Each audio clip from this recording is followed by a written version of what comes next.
Okay, we're going to get started, so I'll ask everyone to take their seat. And we are recording, so we'll go ahead and kick off. Welcome, all of you. Thank you for being here. It's nice to see all of you that are here in person and a lot of you also on the screen. We've got a lot of friends online as well. Thank you for being here.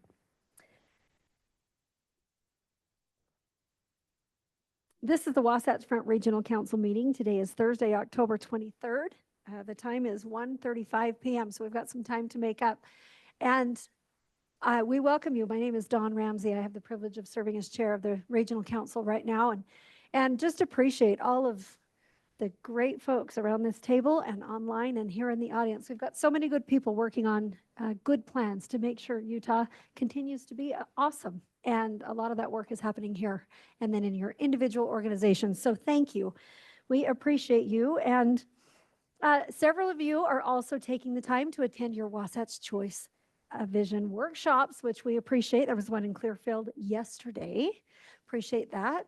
And just know, if you haven't had yours yet, it's coming up. There's 5 more in the next few weeks. And so please make sure you encourage your councils or your planning commissioners or whoever you represent. Make sure that you try to help make sure those folks are invited and aware of it and come and participate and really give their input at those workshops. We're going to do introductions very quickly around the table. As always, Rosie always gets to be first. Let's go around the table and we'll do here in the room and then we'll go online. Hi, everyone. Rosie Hernandez, Wasatch Front Regional Council, and I'm part of the admin team. Jordan Chandler, also part of the admin team at WFRC. Sheree Wood, Mayor of South Salt Lake. Dustin Gettle, Mayor, Midville City. Carlton Christensen, a trustee for the Utah Transit Authority. Amy Winder Newton, Salt Lake County Council. Hi, Christy Overson, Taylorsville City. Laureen Kamalu, I'm actually serving in Davis County, but I represent Utah Association of Counties in this body. Mayor Palmer in Harriman. Brandon Stanger, Clinton Mayor. Andrea Pearson, WFRC admin. Hello, I'm Andrew Gruber with WFRC. Bob Stevenson, Davis County. Ryan Westergaard, Mayor of Woods Cross. Jeff Silverstone, Mill Creek. Jim Harvey, Weber County. Mark Shepard, Mayor of Utah's Military City. Well done. Clearfield. Well done. Beth Holbrook, UTA trustee. Laura Hanson, Governor's Office. Troy Walker, Draper City. Dan Dugan, Salt Lake City Council. Carlos Braceros, UDOT. Cameron Dale, Utah League of Cities and Towns. Kar Bandari, WFRC Analytics. Matt Ryan, Community Planner, WFRC. Byron Head, WFRC Community and Economic Development. Kip Billings, WFRC Air Quality. Jory Johnner, WFRC Long Range Planning Group. Ben Wood, City Weekly. Roger Borganick, Utahns for Better Transportation. Meg Pageon, WFRC Community and Economic Development.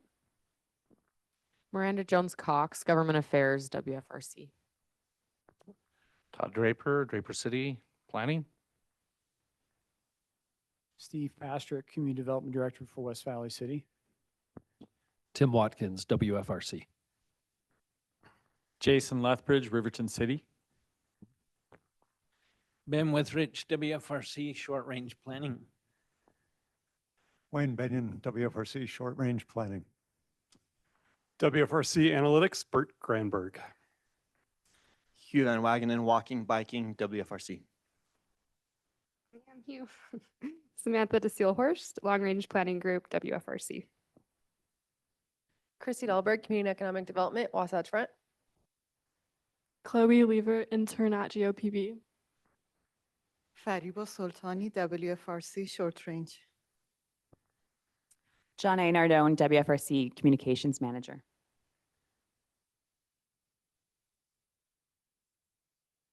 Marion Florence, Finance at WFRC. Marsha White, Community and Economic Development, WFRC.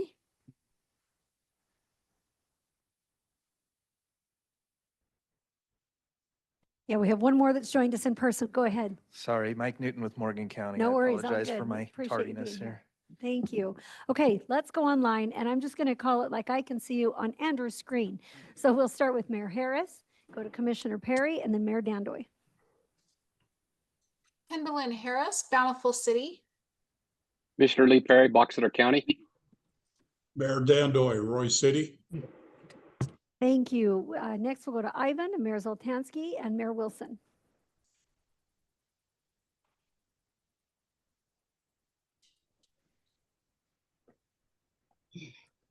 Need to unmute. Ivan Marrero, Federal Highway Administration. Monica Zoltansky, Sandy City Mayor. Jenny Wilson, Salt Lake County Mayor. Thank you. Let's go to Councilman Wardle, Commissioner Blocker, and Mayor Tran. Scott Wardle, Tooele County Council. Raylene Blocker, Morgan County Commissioner. Tammy Tran, Kaysville City Mayor. Thanks. All right, next we'll go to Mike Barker, Mayor Petro, and Zach Smallwood. Mike Barker, Draper City Manager.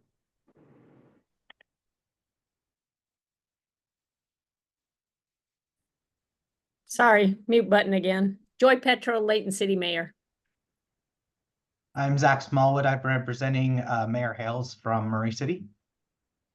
Thank you. We'll go to Mayor Bingham, Commissioner Frower, and Mayor Vanderwood. Sherry Bingham, Hooper City Mayor. Gage Farrar, Weber County Commission.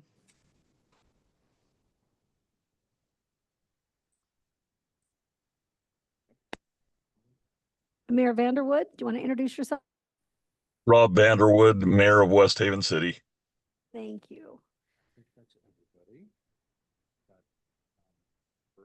Yeah, I saw that. The screen just jumped a little. Bear with us for a second. I think we got everybody. Okay. Okay, Mayor Burton, would you please introduce yourself to the group? Group, hi, I'm Mayor Burton. Sorry about the delay. It was my fault, but it's a great day for a bike ride. And I marvel. It's amazing. Yeah, he rode his bike here. It's awesome.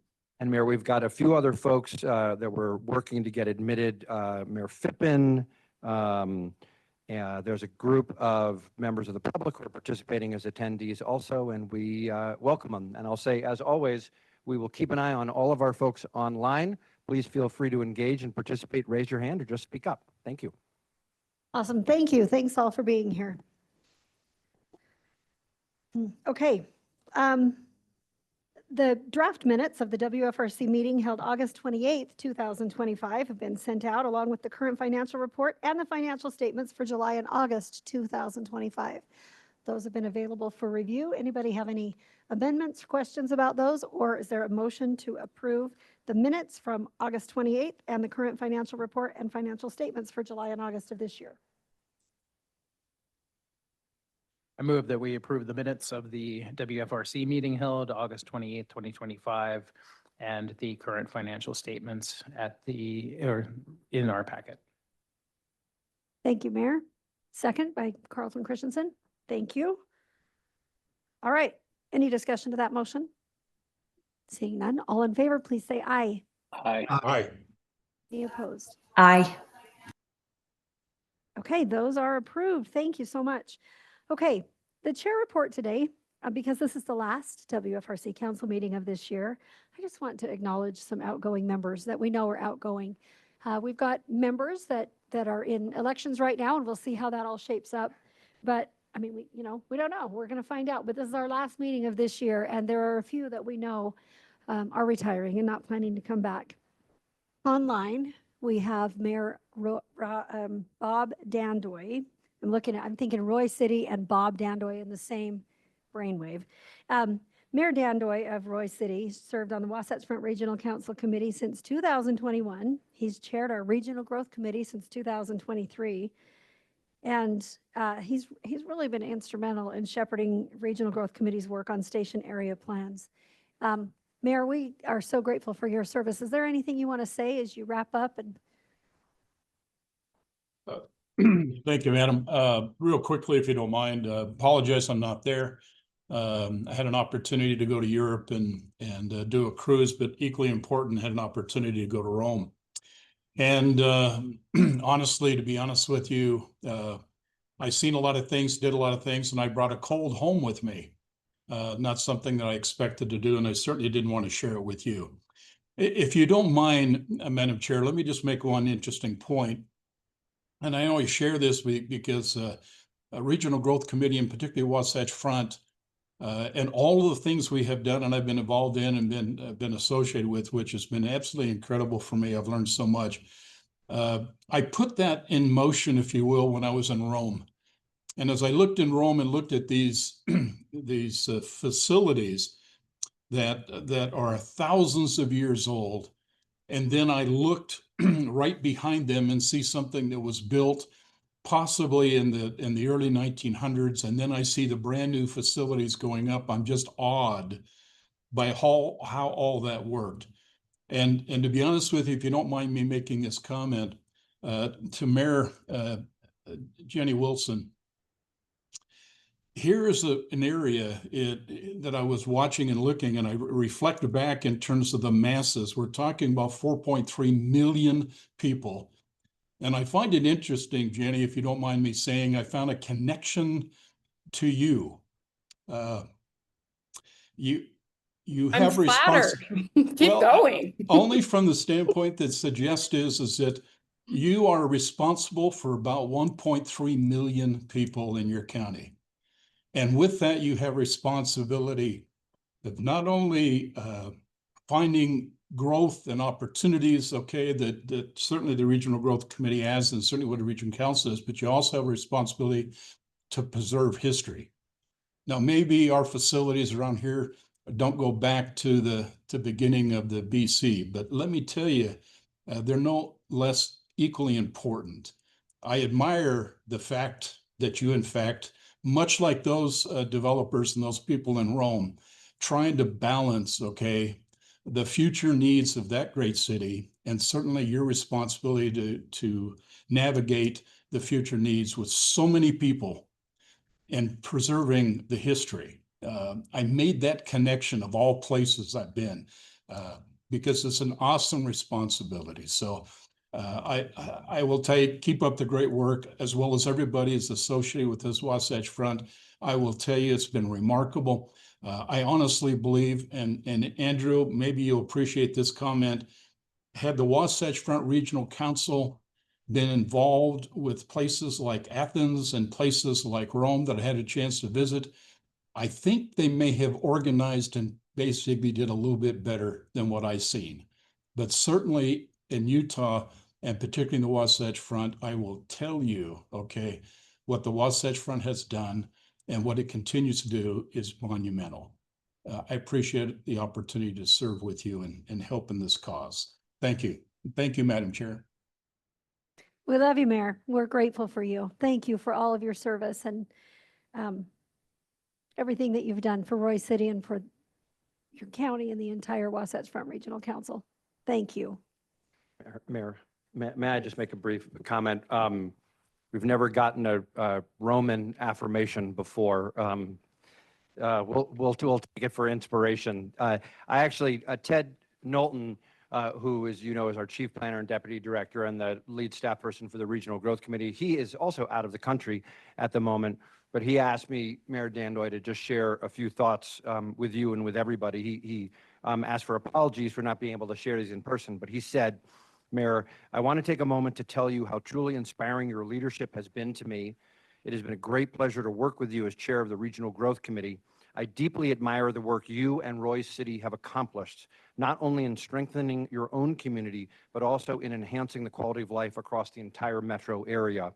Your vision on the 3-Gate Trail and the revitalization of downtown Roy stand as fantastic examples of this commitment. Mayor Dandoy, your family at WFRC wishes you all the best. Thank you.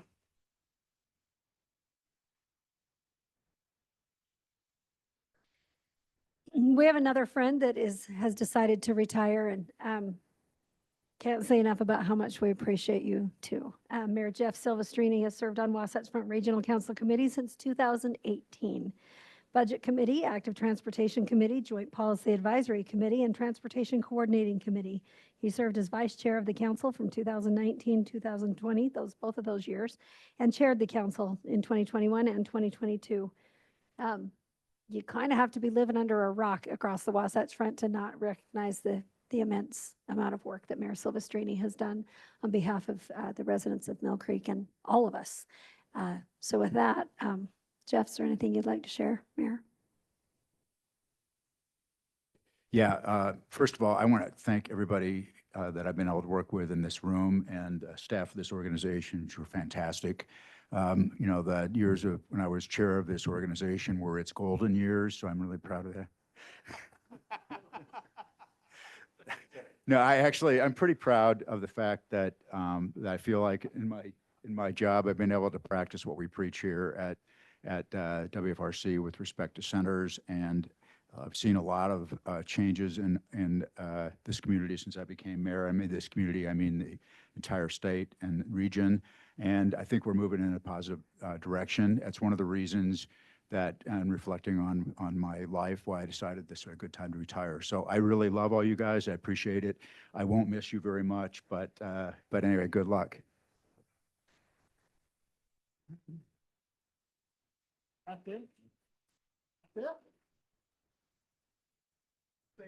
You know, this is a long meeting. I wanted to save some time for Bob Stevenson to add anything else he wanted to say.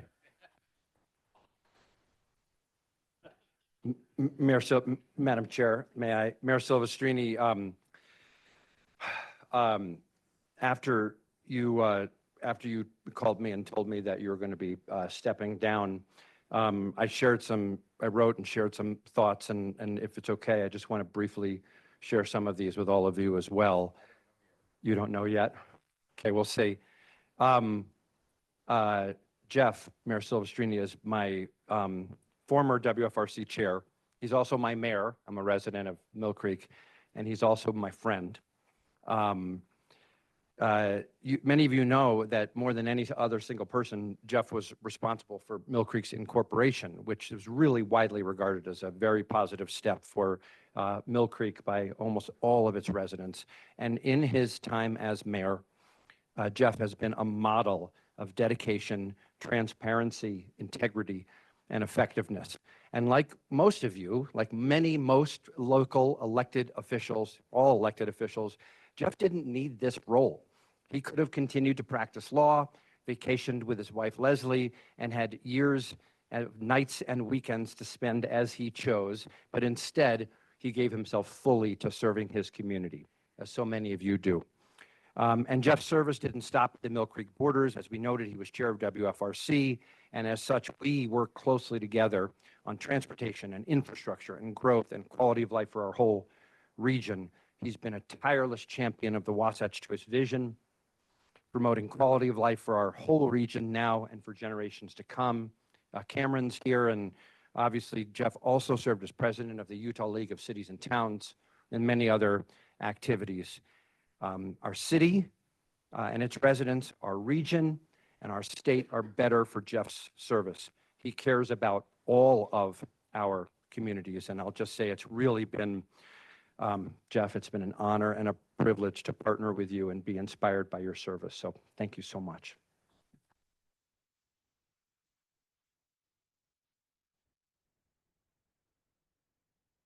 Best mayor in the history of Mill Creek.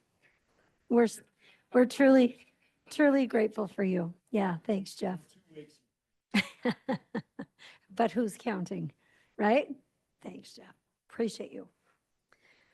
Okay, we're now going to turn to the public to see if there's anyone that would like to share anything with the council. If you're here in person and have anything you'd like to share, we'd invite you to come to the microphone, and you're welcome to take 2 minutes to, let us know what you like, what you hate, what your thoughts are, and give us some ideas. And please give us your name for the record. Let us know where you're from.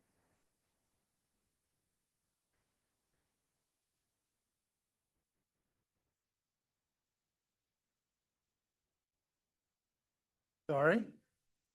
Roger Borganick, co-chair of Utahns for Better Transportation, I live in Salt Lake City.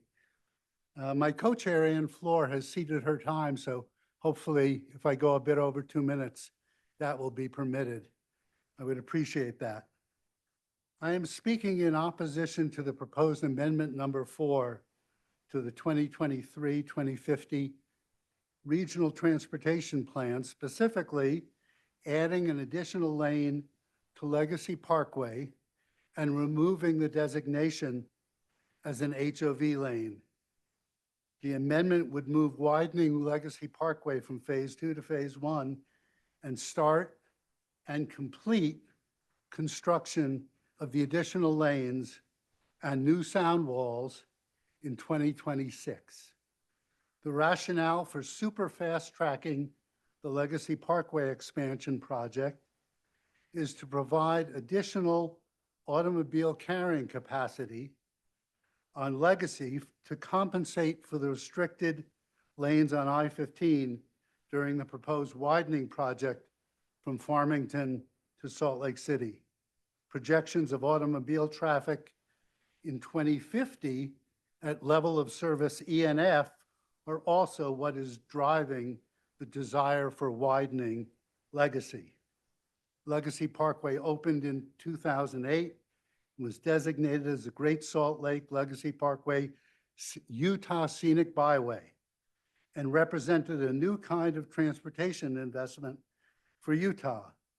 As part of the adopted shared solution, UDOT paid for the construction of its first shared use path fully off-road and allocated $20 million for property acquisition for Front Runner so that it could be in operation before cutting the open ribbon on Legacy, thus providing a first-class transit option for many.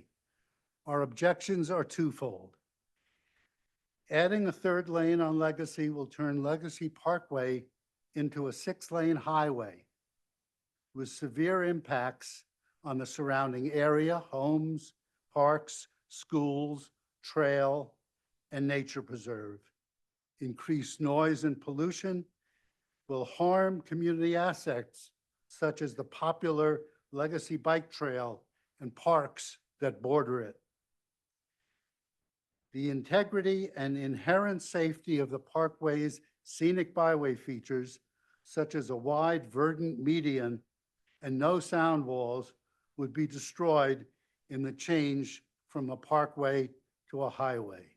Secondly, double tracking of Front Runner is the perfect opportunity to introduce a frequent, reliable transit option as a preferred alternative for travel during and after I-15 reconstruction.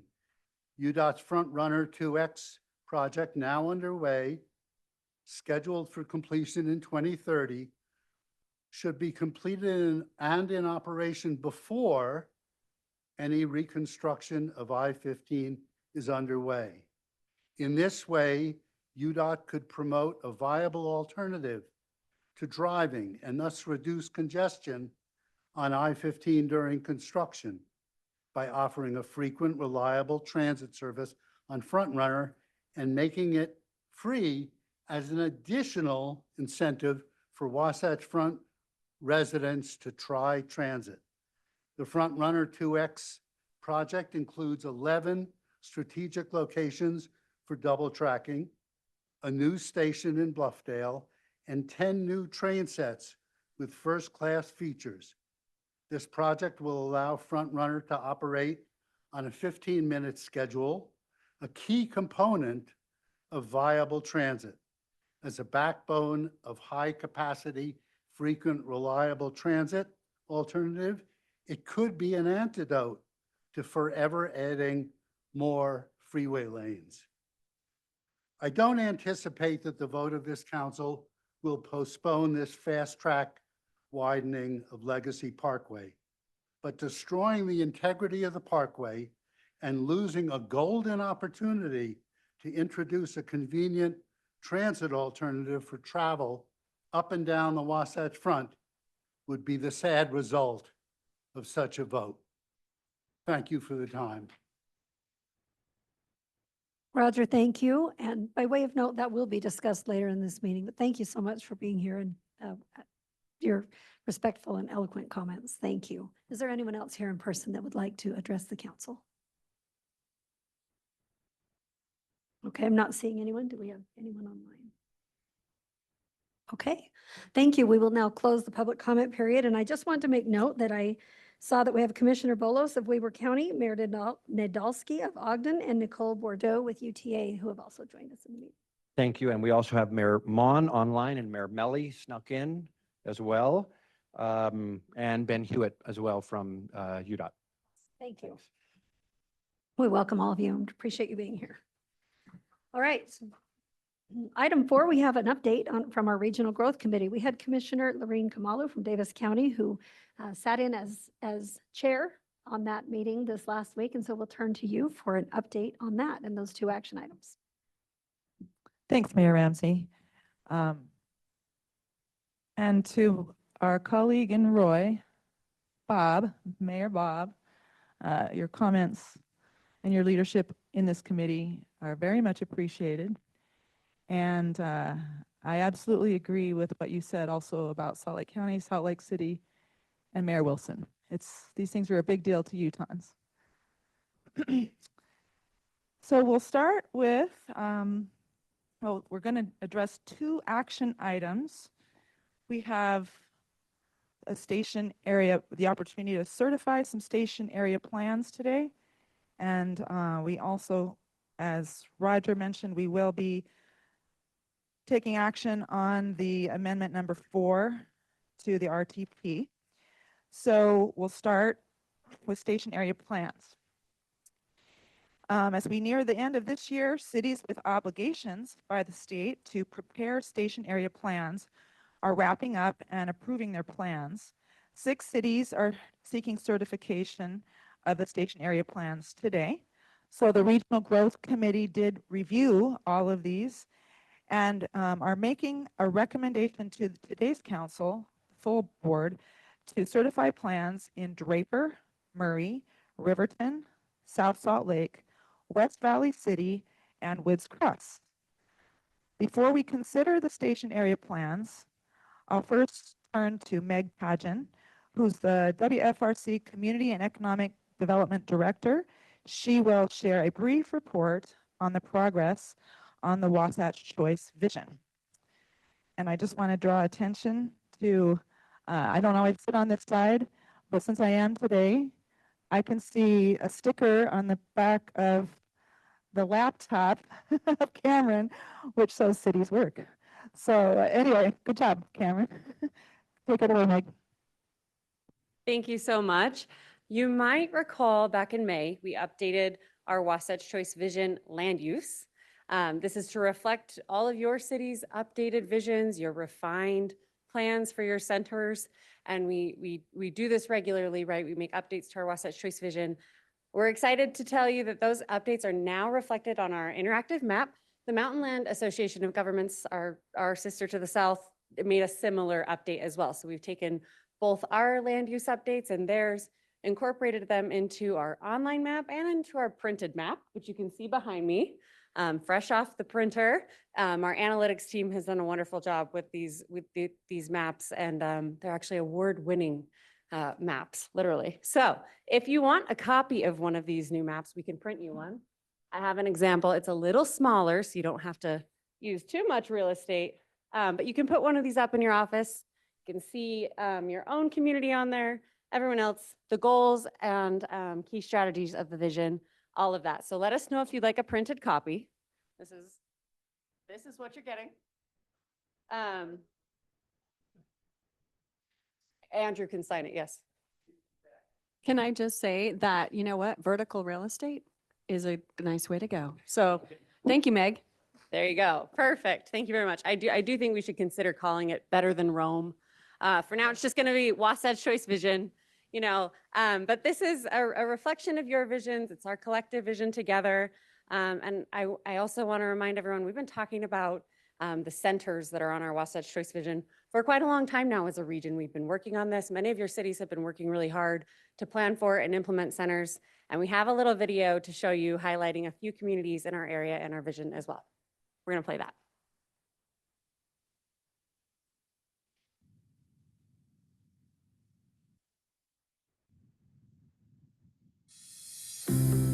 Utah is growing, and communities across the region have a plan, the Wasatch Choice Vision. This vision preserves what we love about Utah while enhancing our quality of life. One way it's working is through city and town centers, the hearts of our communities, where people can live, work, and play. There are centers in big cities and small towns that suit the unique needs of our communities. Downtown Ogden is the economic, entertainment, and transportation hub of northern Utah. In Clearfield's downtown, older commercial areas now have homes and a new library, efficiently using existing infrastructure. In Bountiful, their Main Street and Town Square serve as the community's gathering place. People enjoy shopping, skating, attending concerts at the band shell, and browsing the park's farmers market in this historic part of town.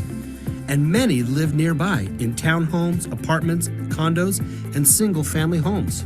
So we love our Main Street. We love our town square. It's really the heart of our community and where all of our vibrancy comes from. Mill Creek is a medium-sized city that has brought a mixed-use city center to life. Before Mill Creek Common, Mill Creek lacked a downtown or a gathering place. So we've reinvented this place, created a center, and we have attractions here for the public, a splash pad for little kids, an ice ribbon and roller skating. And then we brought city services here. Our city hall is here. Our police department is here. It's truly a community gathering spot and a civic center. Downtown Daybreak in South Jordan has taken off. The city of South Jordan is proud to be home to the beautiful master plan community of Daybreak, and we are working closely with our partners to create an amazing place that benefits all of our residents here and everyone in the southwest corner of Salt Lake County.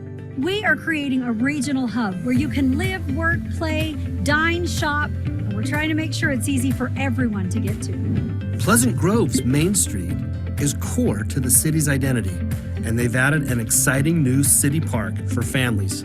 Provo City Center features stunning plazas, public art, and a welcoming streetscape set amidst revitalized historic and new buildings, making it a beautiful place folks want to be.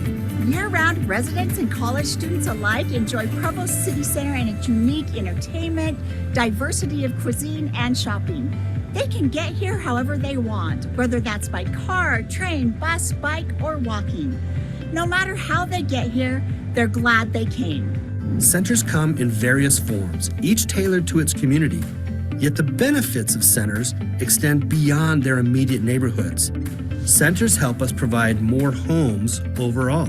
By coordinating with transportation choices, centers make it easier to get to school, shopping, and job opportunities, helping to reduce traffic congestion. Creating ways for growth to occur within these centers also helps conserve open spaces and farms. And homes in centers, on average, use less water, a precious resource, especially in Utah. In short, centers work, and every city can create or enhance a center that its residents love, now and in the future. Together, we have a plan, and it's working. So let's keep going. Thank you very much. We love this video. We love highlighting the hard work that your communities have been doing on centers. As you heard in the video, centers look differently throughout our entire region. You know, we have remote neighborhood centers, kind of toward the east or west banks of our region. And we also have centers along our transit system.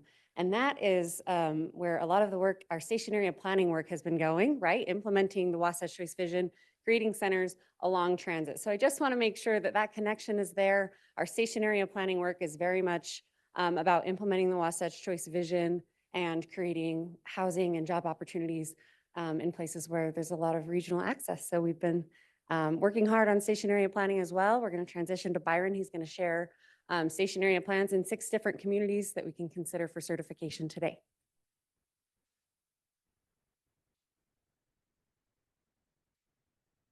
Thank you, Meg.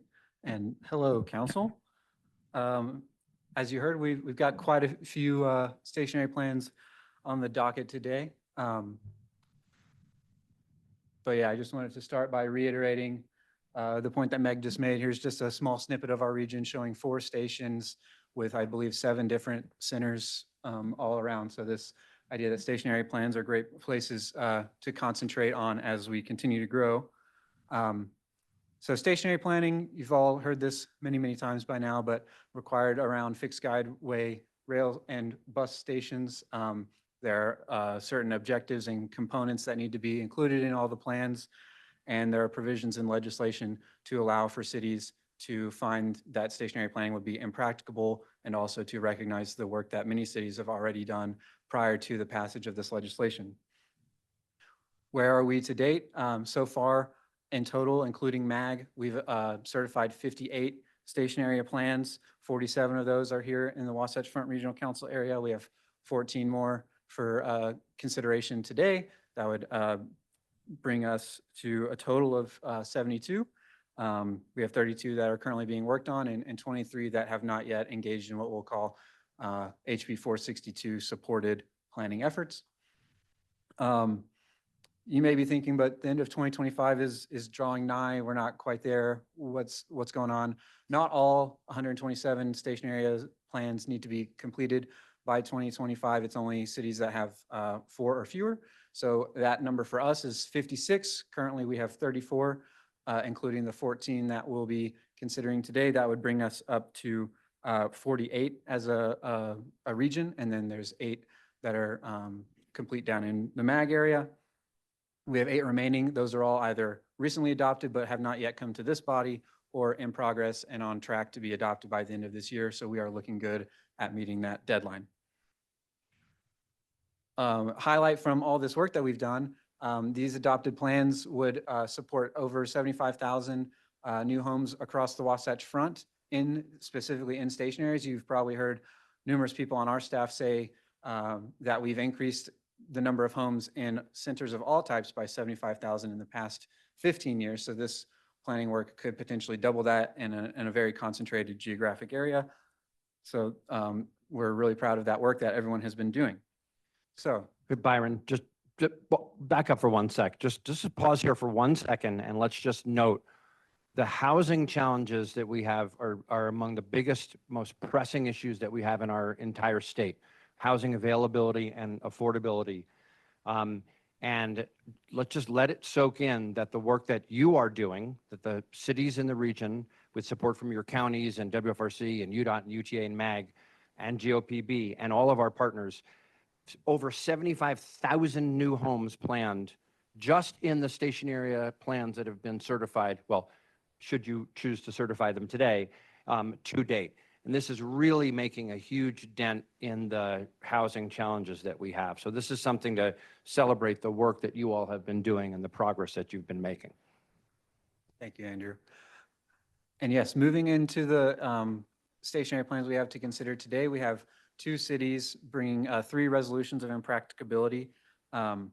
First, we have the Murray portion of the East Atherton MVX station. We saw Mayor Overson's portion on the Taylorsville side a few months ago. If you're not sure what part of the station area we're talking about, it's these 2 little chunks in the river there. We think it's pretty cut and dry that this is pretty impracticable for station area planning. The second Murray station is their portion of the Meadowbrook tracks. This is kind of at the periphery of the station area. It's cut off from the station itself by the interstate, by the front runner line, and also by the tracks line. And what businesses are there are currently doing well and have no plans to move or relocate. So those are the 2 for Murray. We do have Zach Smallwood from the city joining us online if there are any questions from the council for him, but otherwise I would be prepared to keep going. Okay, hearing none. Our other impracticability city is Riverton for their portion of the Draper Front Runner Station. We'll hear about the Draper portion later in this meeting, but as you can see, it's this very small portion of at the very western edge, also in the river. And so the city found it impracticable to do stationary planning there. We have the city's Development Services Director, Jason Lethbridge, in the audience if there are any questions about this one. All right, hearing none, we'll move on to the exciting stuff, the new station area plans. We'll start down in Draper. They did a plan for 3 stations, 2 on the blue line, that being Crescent View and Kimball's Lane, and then the Draper portion of the Draper Frontrunner Station. We have Mayor Walker here. I'll turn it to him for his comments.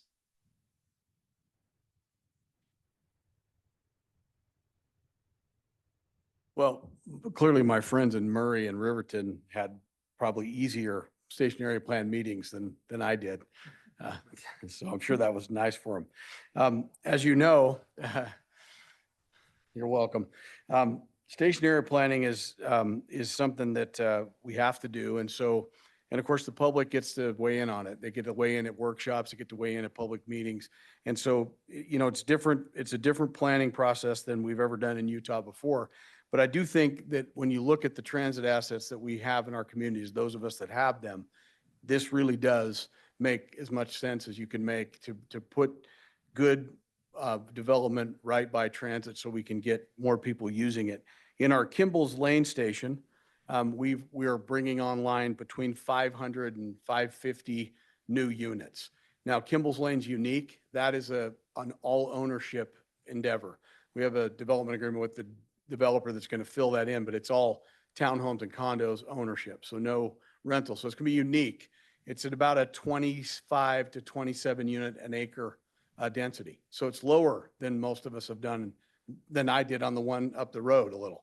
But this is unique. It's something I think that it starts to fill that missing middle, that affordable house. I don't know if it'll be super affordable in Draper, but it'll be more affordable. We're excited about that. The IFA station, you guys considered before, that adds a lot of units. But the Vista station, if I could go to that one, that was a station area plan before they were ever thought of.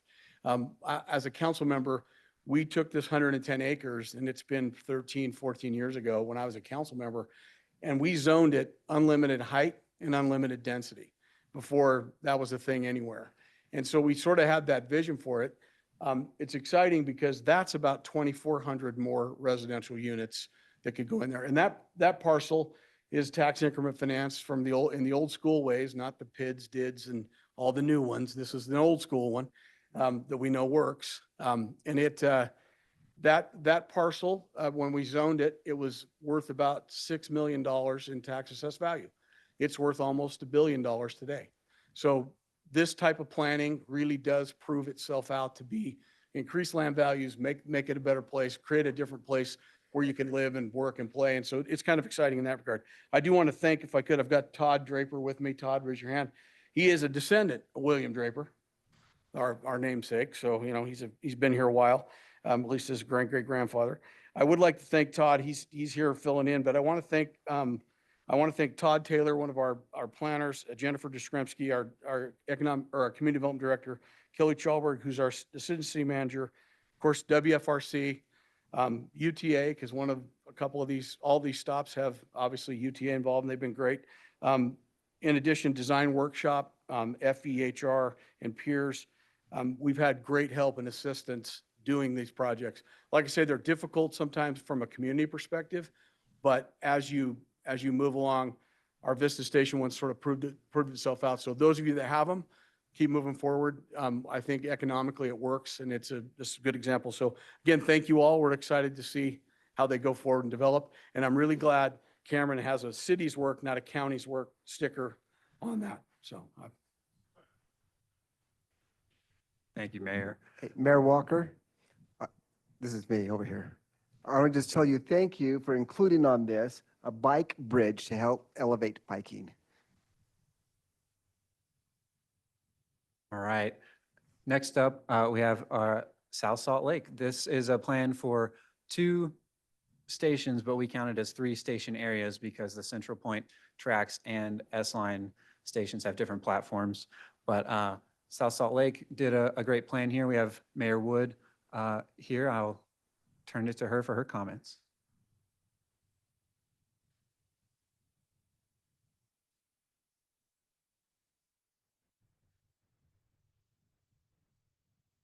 Thank you. As you can see, we're kind of lucky that we have the streetcar and our tracks station area planned are close together. And what we've also been able to do with this is our housing transportation reinvestment zone. So this has been really big for us. This is what we have dedicated as our downtown South Salt Lake. We're 87 years old as a city, and people, when I introduce myself, they're like, South Salt Lake's the city.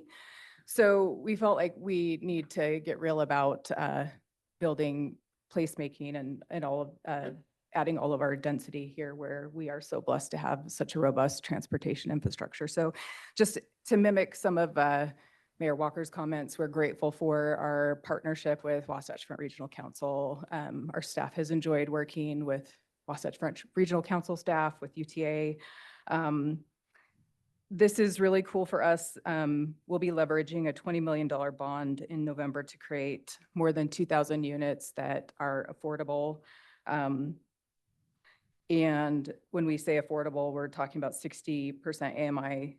And then specific to South Salt Lake, when we did an inventory to see where our missing housing was, we have a great lack as a built out community that was built in the early 30s and 40s of 3 bedrooms and larger. So even some of our homes are really small. So it was important for us as we've been navigating this that we negotiate with the developers to get 3 bedrooms and larger in all these facilities.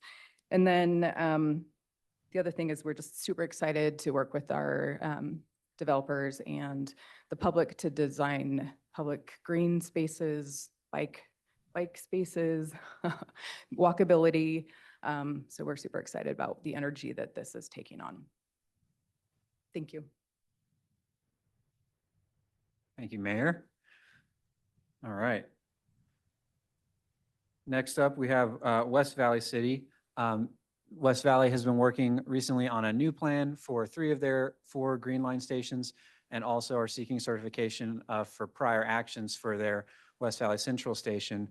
Mayor Lang sends her regrets that she wasn't able to attend, but we have Steve Pastrick in attendance, and I'll turn it over to him for a couple of brief comments about these plans.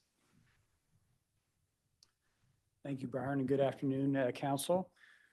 Our central station, what we refer to as Fairborn Station, is actually a prior action. So this is a plan we've actually had in place it's actually been over 20 years now. So even before light rail was there. So in anticipation of light rail, this is one where the city's done a lot of heavy lifting. We acquired nearly 80 properties over many years, built new roads, and have seen some significant redevelopment in that area.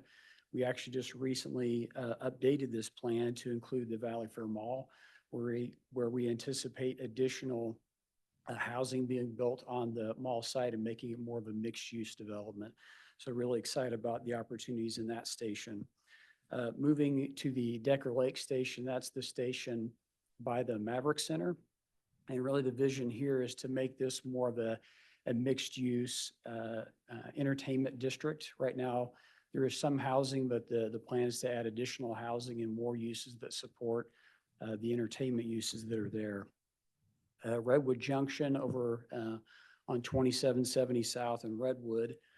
That station is actually quite a bit of industrial, and so it's focusing on adding more industrial in that area, as well as kind of strategic locations for residential. So one example would be Redwood Elementary, which is right on Redwood. It's actually not a great location for an elementary school, has closed, and so looking at housing being built on that elementary school site. And then finally, the River Trail Station right by the Jordan River is really focusing on infill where that area is mostly developed. So again, appreciate the support from Wasatch Front and working through these and our consulting partner, WSP. Thank you. Thank you, Steve. And last but not least, we have the Woods Cross Front Runner. They're doing their portion, the southern half of the Front Runner station there. West Bountiful has certified a feasibility study that found it infeasible for their portion, but we're joined by Mayor Westergaard. Invite him up now to share his thoughts about this project as well.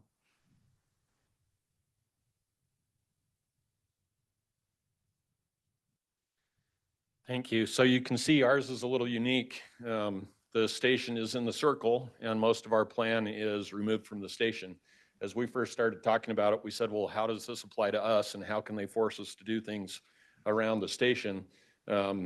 Up here close to where the station is, we have some pretty heavy industrial with some refineries that surround it. And so we didn't want to approve or encourage high density multifamily housing up there in an area that could cause a problem surrounded by some of those refineries. And as we worked through this, Woods Cross is pretty unique. We're 2 square miles. We're not very big. We're mostly built out. We've got about 400 acres left, and about 300 acres of that is controlled by one property owner. So we've thought we've had some movement with that property owner over the years. It may not happen in my lifetime. We'll see. But we've had to plan for it. And so this is the area that's all in color down here is most of that property owner. And this is kind of our last frontier, kind of the gateway to that 300 acres, which will then encourage some redevelopment around it with some other uses. But we're excited to see this have some possibilities, and maybe putting this plan in place will get some ideas out there and maybe nudge them along to help see it progress. But for us, it gives us the ability to include this in that station area. Included with it is some transportation to get from the area that would be developed back up to where the station is, and kind of put an area where we could see a lot more residential go in for Woods Cross and mix it in with a bunch of commercial and things down in that area. So we just want to say thank you to WFRC and our consultants as we've done this to help give us a vision down there and kind of refine what we already had in place, but put some parameters around it that'll hopefully help it get in some encouragement to develop as we move forward. Thank you, Mayor. All right, so that is all of our cities and stationary plans today. You have all the information you need in your packets, including the staff report, which WFRC staff did in consultation with UTA. And as you heard earlier, the RGC made a positive recommendation to council. So I'll turn it back now to Commissioner Kamalu. Thank you. Thank you, Byron. Byron's from WFRC's Community and Economic Development Group. Thanks again to all the mayors and all the city representatives. It's a lot of work in our cities, and good work. So thank you. So you've heard everything. Maybe we'll get to the motion. There it is on the board. If someone is ready to move, and then a second, I'll see if there's any further discussion to the motion. I would love to. Since it all includes bicycle lanes in each one of those, I think it'd be appropriate to move forward with those. So you're moving, Mayor, and we were both in the same meeting right before this one in Salt Lake. I drove here, he cycled here. So good job. I'm super impressed. We all made it here. And so there is a motion. Is there a second? Second by Commissioner Stevenson. All right. Any discussion for the motion?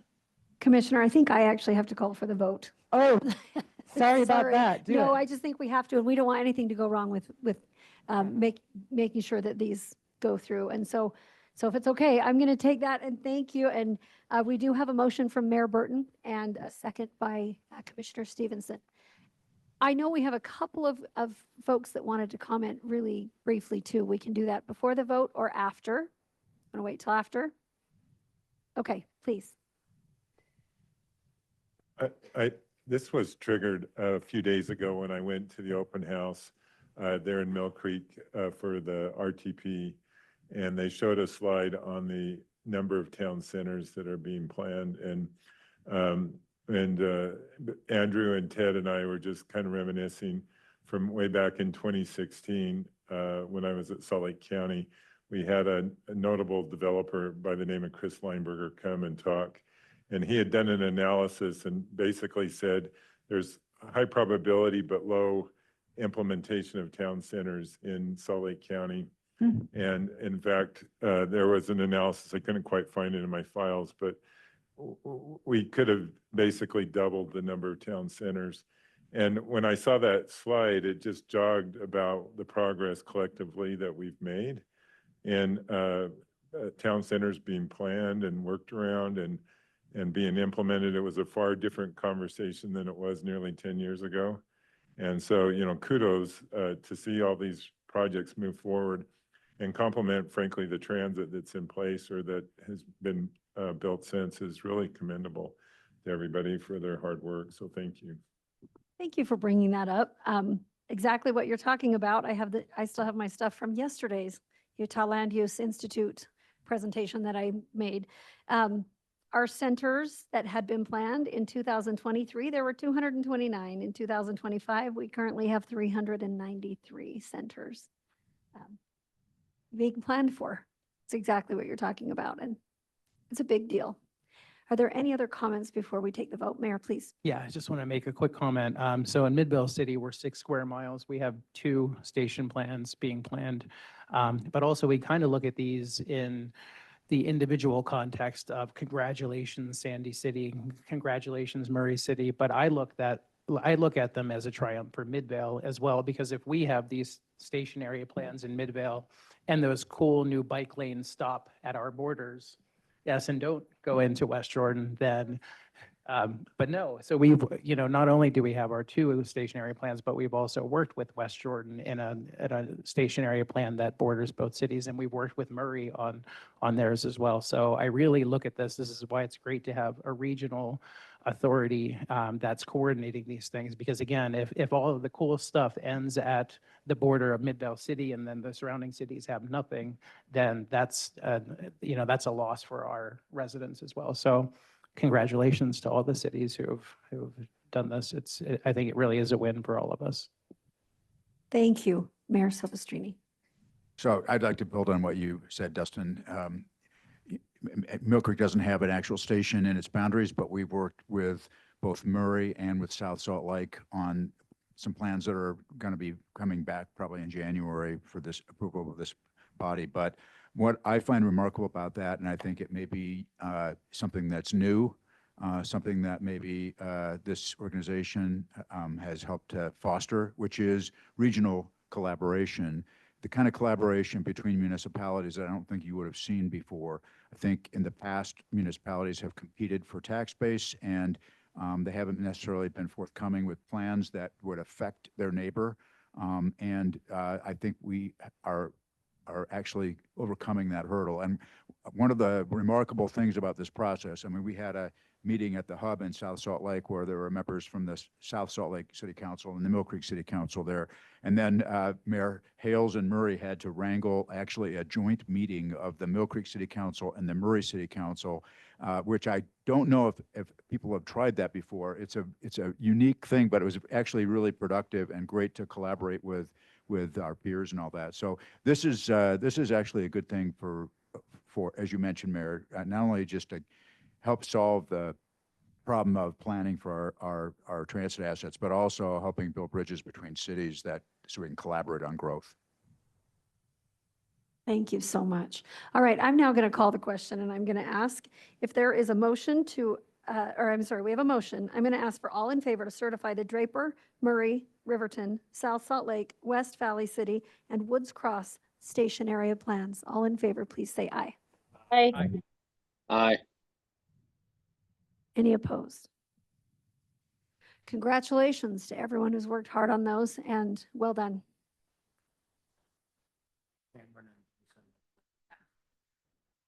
All right, I'm going to turn to Cam Deal and then Jason Brown.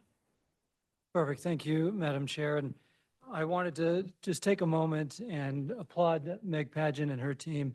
She and I have been on the speaking circuit about centers and stationary plans this interim as recently as yesterday.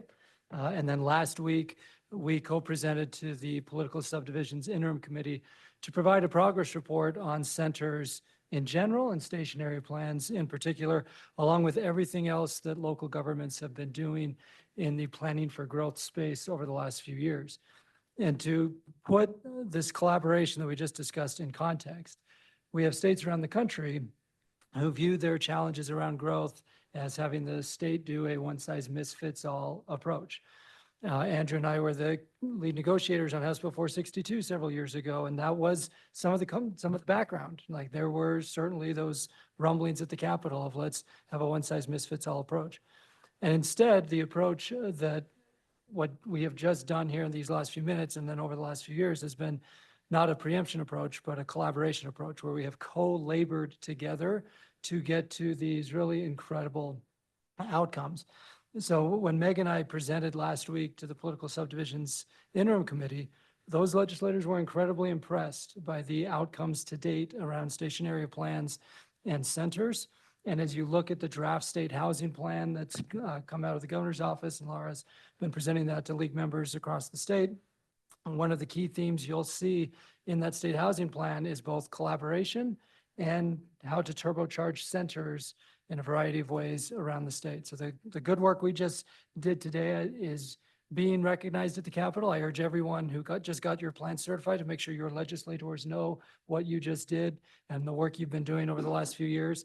And there's a partnership between WFRC, MAG, and the League where we've taken the play on words of cities work that's been referenced from my computer, and we're talking about how centers work. And we're trying to make sure that legislators understand the power of these centers. And I attend these meetings at MAG as well and share the same message there. And we really do have a fantastic story to tell. And I'll add, of course, that the work, all of this work includes the counties in their unincorporated areas, and then also assisting the cities, GOPB. So all of this happens. And of course, none of it really happens unless the private sector is involved. So working in collaboration with the development community and the property owners to maximize the opportunities is an obvious portion that we need to be always keeping in mind as well. Thanks. Thank you, Madam Chair. I'm new to this body, but I want to pile on just a little bit in some congratulations. So last week, Envision Utah, under direction of GOEO, published a housing capacity analysis. One of the big headline grabbers that's been in the news is that as of right now, we're not totally on track to meet our housing needs, meet market demand if we look out 30 years. So one of the questions we've been getting is, well, you know, should we be worried about this? Should we be panicked? Like, what do we actually do? And then looking at the number that was shown up there, 75,600 new transit adjacent housing units. What I've been saying is, I'm not really worried about this. And I think this is exactly what we do and exactly how we address the shortfall that we're headed to. I think anyway, I just wanted to congratulate all of the cities and all the other members of the council here who have added those 75,600 new housing units, because as Andrew mentioned, I think that's exactly what we need to be doing to address housing affordability. And anyway, just wanted to add my congratulations. So thank you. Jason, thank you. And we appreciate having you here, and congratulations on taking the helm at Envision Utah. Glad to have you here. Thanks. Go ahead. Thank you so much, Madam Chair. I wanted to congratulate all of the cities who were also successful as an extension of the station area planning process that obtained HTRZ funding strategies for those particular locations. That was actually a huge labor of intensity and analysis, and those cities who did these applications really did an incredible job. And that was not done in a vacuum, as you guys know. This was done collaboratively through this group, through the private sector, and whatever county and school districts were involved as well. And so I want to congratulate all of them for doing that. And I do also want to share that I also sit on a national transit-oriented development board, and we are looked at as an incredibly productive and strategic community. Even though we are the size that we are population-wise, we, again, punch above our weight in terms of how we view these analyses and all of this planning. And that was not done just as one person. This is such a collaborative group. And I just want to commend everyone here because it is a challenge, but we, as the state of Utah, get a lot of kudos for this as a result of all of the work that everyone here has done today. So I just wanted to congratulate everybody. This is, people look at us and they are amazed at what we have accomplished. So thank you. Awesome. Thank you. All right, we'll go ahead and move on with item 4B. Turn it back to Commissioner Kamala. Thank you. All right, yes, there is one more action item, as I said earlier. And just reminding everyone, the 2023 to 2050 Regional Transportation Plan, or the RTP, is the transportation element of that Wasatch Choice vision. So WFRC adopts the RTP in its entirety every 4 years. Wasatch Front Regional Council, working with transportation partners and local communities, updates the RTP to reflect changing conditions and funding opportunities for transit, roads, active transportation, and land use. So there's been a lot of work since last time we met. And then most recently, the Regional Growth Committee unanimously recommended approving Amendment Number 4 to the 2023 to 2050 RTP. Joey Johnner is going to present this item, and he is the Long Range Planning Director. Thank you, Commissioner. Again, Jory Johnner, Long Range Planning Director. Today, I'm going to present Amendment Number 4 to the 2023 to 2050 Regional Transportation Plan, or RTP. If I slip up and use the acronym, I'm going to provide an overview of the amendment process, describe each project in the amendment, highlight some comments that we took during the public comment process, and then ask for you to act on this at the end of the meeting. As the Commissioner noted, the Regional Growth Committee did make a unanimous recommendation to approve this for you to consider and approve the amendment today. So I'm going to explain the projects in a few slides because both are part of the RTP amendment and they're going to be part of the Transportation Improvement Program amendment, which is item 5 next on the agenda. So you get a twofer, but you don't have to hear about both sets of projects twice. Periodically, adjustments are needed to the plan, and these occur when there are changes in funding availability, changes in local or state need, modifications to land use, or finalizing environmental analysis or project readiness. So we have an amendment process. It's it's easily viewable on our website. You guys have approved that amendment process. Federal Highways uses it as an example for other MPOs to amend their plans. And it maintains the rigor of our planning process. So it's not just a rubber stamp. We review projects similar to our process when we approve the regional transportation plan and our process. It includes financial constraints, public input, which I mentioned, and air quality conformity. So the first project in the current RTP is the Legacy Parkway project. It's adding a lane in each direction between I-215 on the south end and US 89 and I-15 on the north end in Farmington. The RTP currently shows the projects needed in phase 2 and fiscally constrained in phase 3. As UDOT has assessed I-15 from Farmington to Salt Lake City, the construction project, they've concluded that moving the Legacy Parkway widening project to phase 1 would provide some significant benefits.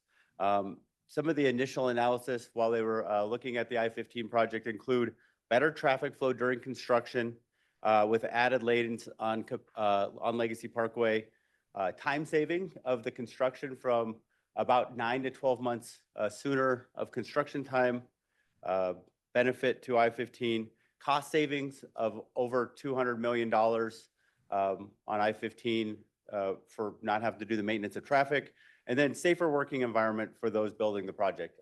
All things I'm sure Carlos really appreciates as his team works out in the field, right? Because of these significant benefits, UDOT has requested that Legacy Parkway widening project be moved to phase 1 and an update to the project cost and change the status of the project. It's currently high occupancy toll lanes in the the current RTP, the recommendation would be general purpose lanes for the construction. The savings of the I-15 project would allow the need for Legacy Parkway improvements to be accelerated. The funding from the Legacy Parkway would come from the Transportation Investment Fund, the TIF, and it is significantly less than what UDOT would have to spend to maintain the traffic flow on I-15 during construction. It's also worth noting that the Legacy Widening project is entirely within the right-of-way of the existing highway. The second project, UDOT has requested the I-15 project in Box Elder County. It's currently in 2023 to 2050 RTP in phase 2 needs and unfunded fiscally constrained. And the recommendation is to be moved to phase 1 needed and fiscally constrained phase. Funds have been identified by the Utah Transportation Commission.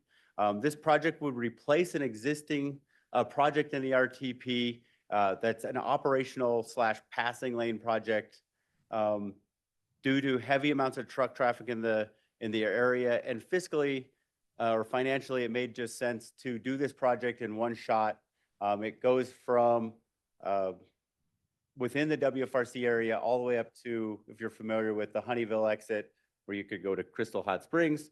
So it goes within WFRC and in the UDOT plans, but the project didn't make sense to just do passing lanes and then come back at a future time to widen in between those passing. They just want to do it all in one fell swoop. The third project is removal of the passing lanes and the operational project that's currently in the plan. We don't want to confuse people and leave it in there, because then there could be some indication that we'd be doing both a widening project and passing lanes. So it would be a replacement. We want to remove that third project. We held a 30-day public comment period from August 22nd to September 22nd. We received a total of 9 comments on the amendment, which were all included. You had a link to those within your packets. 6 of the comments were made on Legacy Parkway. 2 comments were made on the I-15 project in Box Elder, and 1 comment was made on the air quality conformity memorandum. All 9 comments expressed concerns about the proposed amendment, and particularly opposed the further widening of freeways. So that was kind of the consensus summary of the comments. We have forwarded these comments to UDOT, the Region 1, and to the Legacy Parkway SES team, as they were in their open public comment process during the same time as we were taking comments on this amendment. We value all the comments we received during our processes, during the amendment, during our RTP planning process, even during our TIP and everything else. However, UDOT and the Regional Growth Committee both continue to recommend the approval of the amendment, given the benefits of the project that I expressed before. So all those benefits are kind of our rationale of why we think it makes sense to move this amendment forward. As I've made mention, Regional Growth Committee has reviewed these and the comments and makes a recommendation for approval. So pending Commissioner or Mayor Ramsey, I'm not sure the formality of who needs to make the motion, but any questions or discussion, and then we have a pending or recommended motion on the screen and in your packets. Okay. I'm told Mayor Wilson has a comment, and so I'll turn to her, and then actually you can make a comment, and then you're also welcome to make the motion. I just have to call for the motion. So let's turn to Mayor Wilson for her comment, and then Commissioner Kamalu. Thank you. Yeah, Madam Chair, I'm wondering if we could bifurcate and if you would honor that request so that we could vote on these 3 separately.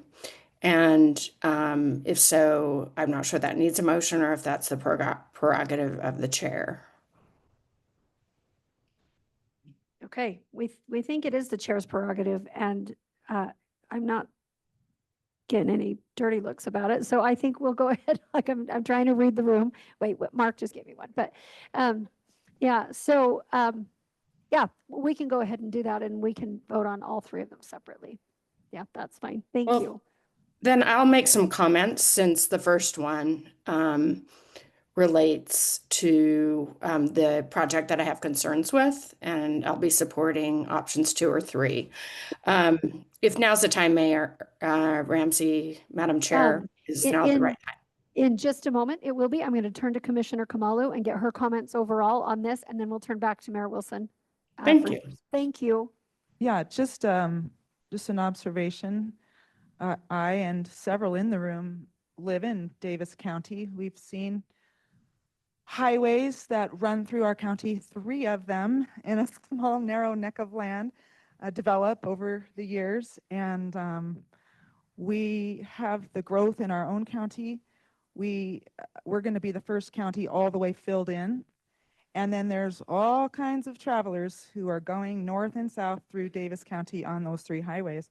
So we take this very seriously. We watch it. We watch the work of UDOT.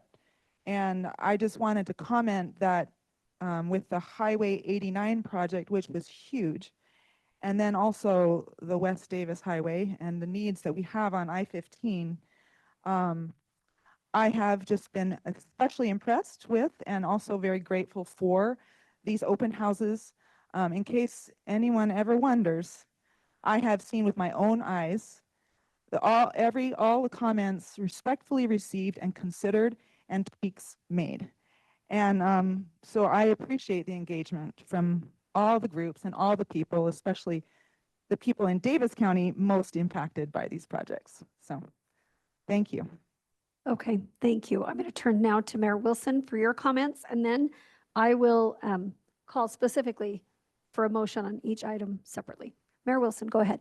Well, thank you. I apologize for not being there in person today. And I do have some very strong feelings about the proposal to move the legacy highway expansion to phase 1. And my concern is really that I believe that moving people quickly will always have the strongest voice, but sometimes we have to pause and we have to look for more elegant solutions.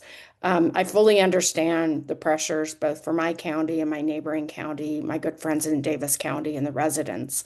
But what I heard today in terms of the presentation is that UDOT's looking for a way to cover the demands during another project's retooling, the expansion, again, of a project I support, and then also any operational delay on the double tracking, which has been heavily invested in and frankly, at the cost of other projects. I've still favored the double tracking for all the reasons I think we all do. I think, though, that this is a situation where the short-term pain does not overcome the long-term gain of doing this right. I want to point to the fact that on May 16th of 2002, the state, we declared as a community, the Great Salt Lake a scenic byway. That basically states, and actually the corridor management plan, as having the goals of protecting the views of the Great Salt Lake, minimizing disturbances, controlling signage, and enhanced recreation. It calls for multiple use of the trail, wetlands preservation, and recognizes the natural vistas of the lake. And again, I support the double tracking, believe in it, glad we funded it, continue to do so. Also the expansion of 15. But we named this road and designed it in a way for a purpose. It was the result of long-term litigation, which I think we all could say went too far. I'm going to go right now on record and say I think the litigation ended up being a challenge. But one of the results was this idea that we would honor this particular passageway differently than a major freeway. And I think the comments that have been provided have been very thoughtful from organizations that represent many people and people who love the lake and really want us to lean into better solutions. So At minimum, I think we should delay this decision. I hope I've convinced some of you that we shouldn't always build, build, build. Sometimes we need to pause and see if we can do something a different way. Yeah, there are going to be more demands during construction, but at the same time, and I'm just going to say it again, the short-term pain, in my opinion, is worth it for a better, more elegant solution. I'd like to see when we first came to the agreement years ago to potentially go further and add lanes. We didn't know that we were going to double track. We didn't know what was going to go on with 15. Let's get those two projects done. Let's leave the legacy highway the way it is now. Honor it, honor the intent of the wise people who declared it a scenic byway back in '02. And maybe we can solve the problem and keep it the way it is. When I'm driving, even if it's going to take a little longer, I hop and have that choice headed into my county. I choose the Legacy Highway because it's a much more enjoyable experience. And it was built and ended up becoming what it was for a reason. And I think advancing it to a quicker build, to 2 additional lanes with the higher freeway speed is not the solution we should be embracing at this moment in time. So thank you for honoring my maybe difference of opinion from many today, but I felt it was important to speak my piece on this matter. Thank you, Mayor. Appreciate it. Okay, we have Carlos that wants to speak, and we've got Commissioner Stevenson that wants to speak. Thank you very And then much, Mayor Madam Stanger. Chair. Thank you. And it's amazing how life takes you. I met Roger and Ann back in 1997 when we started the environmental document on Legacy Parkway. And right from the start, if you look at the typical sections in the environmental document, it included the addition of these lanes. These were contemplated. These are in the middle of the road. And these were actually mitigated as part of the NEPA document for the Legacy Parkway EIS. It's not going to increase the speeds. Let me be clear about that. This is not proposing to change the speed limits, and it's not going to have an effect on the scenic byway designation. The scenic byway designation basically has it's a prohibition against billboards. And so it's not going to change the character in any way. And so I think it's important to understand that what this allows us to do, this is a project that is in the long-range plan approved by this body. It is clearly needed to do this project, I-15, and the double tracking of Front Runner. All the modeling all those projects working together. It's not one or another. It's not a trade-off. And the opportunity that presents itself here is really unique because if we do I-15 without doing Legacy Parkway first, we're going to build it in 3-phase construction. And so that means we're going to be moving traffic back and forth 3 different times, and it will add at least $200 million to that project cost. And so we have an opportunity here to essentially do a project within the long-range plan that has been planned for the last 25 years. It's been in the plan. So to do that at essentially not adding any extra dollars to be able to do it. And so we believe this not only is a short-term operational good idea, but in the long term, it saves the region money and it helps fill in the entire part of the long-range plan that's already been contemplated by this body. Thank you. Appreciate that. Okay, Commissioner Stevenson. Yeah, I and think it's Mayor. important to realize that if some individuals from Salt Lake County or city would have stayed out of the Legacy Parkway construction in the first place, that we would have saved $1 zillion, which would be worth more than $1 zillion right now. And these type of attitudes from Salt Lake County coming towards Davis County is absolutely out of line, and I do not believe are correct. Jenny, I love you to pieces, but this is one of the items that I'm going to totally disagree with you on. We know what's needed in Davis County. We'd appreciate it if the Salt Lake County people would let the Davis County people do what's right and what's best for them. Thank you. And a lot of those people, Bob, commute into my county every day, and the data shows that. So it does impact. I wasn't one back in the day who was raising concerns on this publicly.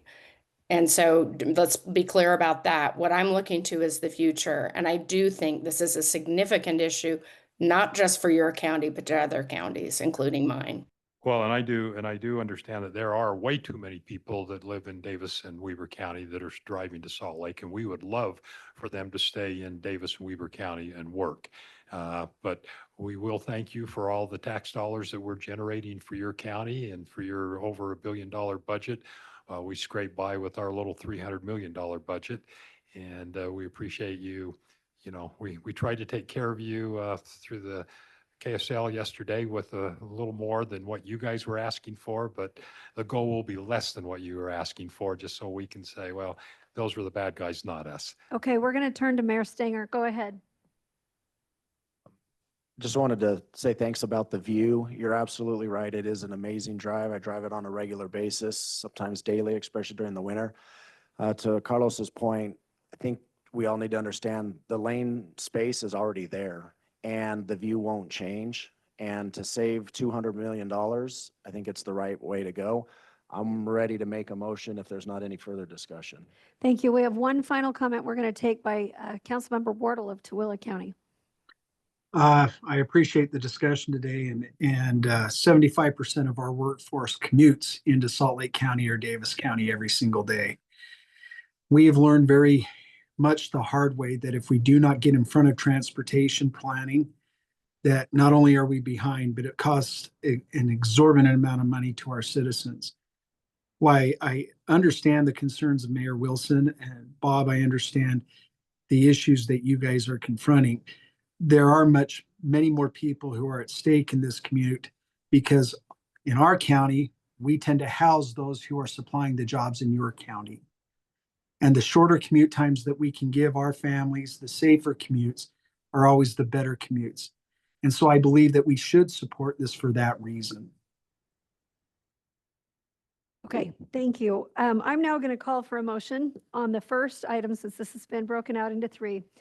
Legacy Parkway I-15, US 89 to I-215 in Davis County. This is part of Amendment Number 4 project here in our Regional Transportation Plan. This is an amendment to this.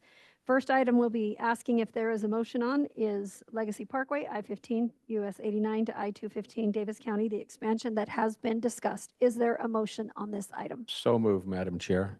Motion? Is there a second? I'll second. We have a motion and a second. Any additional discussion to this item? Okay, seeing none, all in favor of approving this Legacy Parkway expansion through Davis County, please say aye. Aye. Aye. Any opposed? Nay. No surprise there. Okay, we have 2 nays and the rest were ayes. Those are noted and that passes. We're going to move on to number 2, a vote on number 2. And there will be room for discussion after a motion if there is one. I-15, 3000 North to US 91, through Box Elder County. This has also been presented. Is there a motion on this project? Make a motion, Madam Chair, to approve. Okay, we have a motion by Commissioner Harvey. Is there a second? I'll second it, Commissioner Perry. Second by Commissioner Perry. Any additional discussion to this project?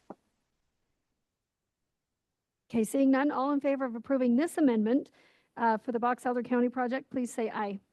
Aye. Any opposed? That passes. And number 3, the I-15 Northern WFRC MPO boundary to Highway 89 on I-15, also in Box Elder County. This is the third portion of this potential amendment for to the RTP. Is there a motion on this project? I move to approve. We have a motion by Mayor Shepherd. Is there a second? I'll second it, Commissioner Perry.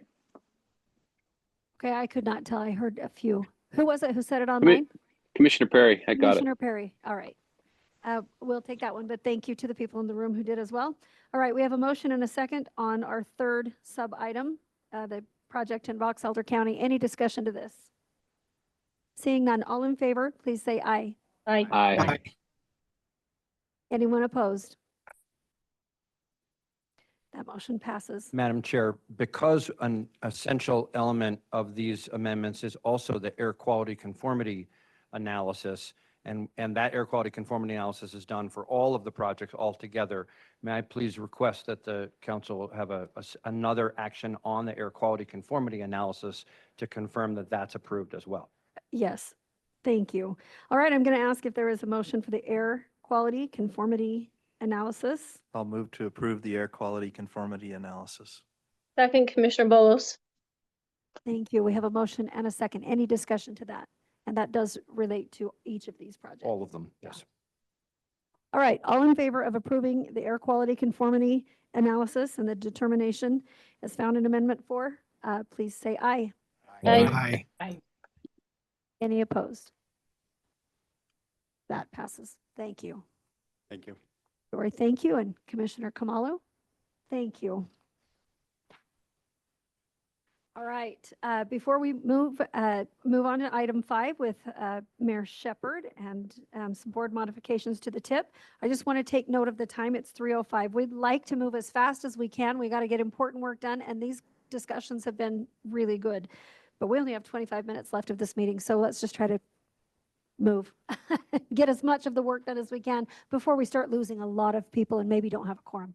All right, with that, please. Well, thank you, Madam Chair. We'll make it short. We only have one item on the agenda today, and that is the board modifications of the 2026-2031 TWIP Transportation Improvement Program. That's why I don't use acronyms.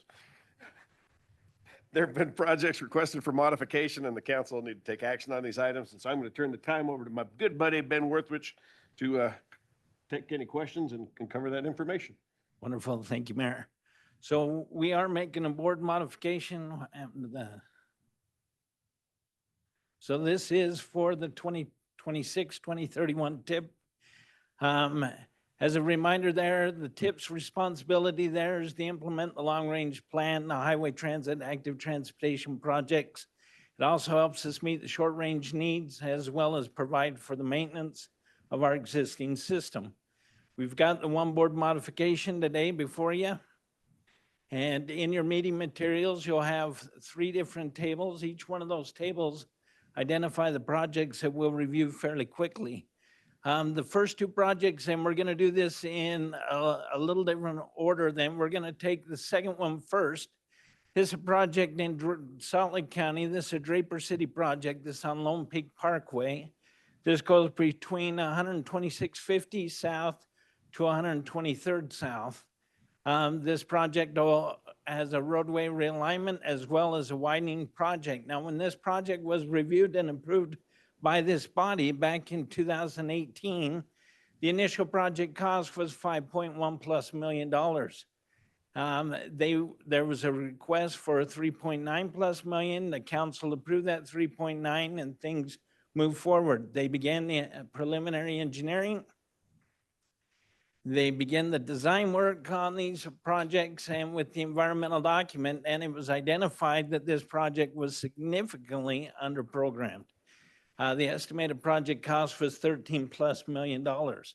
Working with the city to try to identify ways that we could reduce that, the city identified a project on the canal. This is to extend the culvert. They took that project out of the project to do on their own. They also went after corridor preservation funds and it brought everything down, but we still had an updated cost of about $12 million.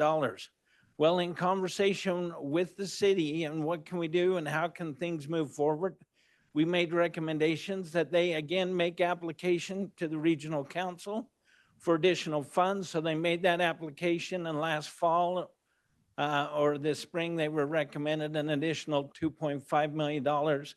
But that put the project now still a shortfall of $4.2 million. Now we'll pause the discussion on this one then, and we'll move to the other one to help tie this together. So back in 2024, Draper City applied for phase 2 of the Pioneer Road project. This section between 1650 East to Highland Drive.